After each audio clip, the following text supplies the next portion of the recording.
Yo, check, magandang araw. Ako po pala si Shai, street gang sa Hustla. Bago po ako magsimula, shoutout po pala muna sa mga homies ko po mula sa South to North.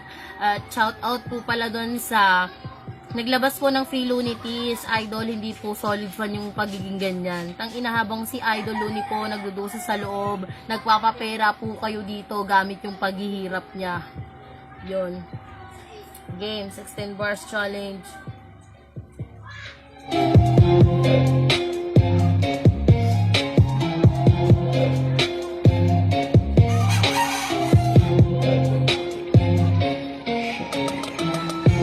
ko lang malaman ng panimula, pusyang kumagat ng beat ng sinulat kong bira. Tutal, yun naman yung dinitiga sa balita. Tunay lang makakakita ng mali ng may akda.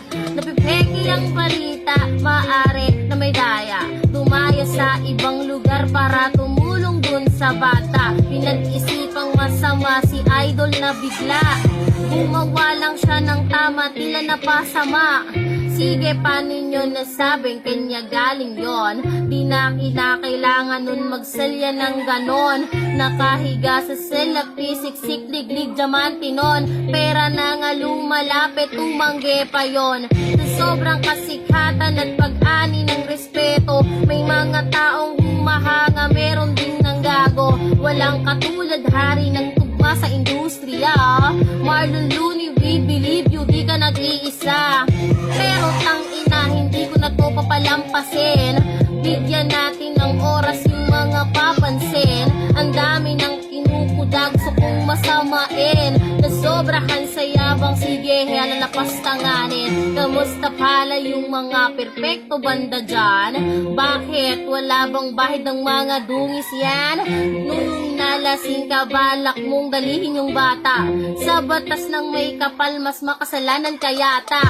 Illegal na chemical, yung isa pinasok yon. Nung siya nasa loob ay nalimos ng atensyon.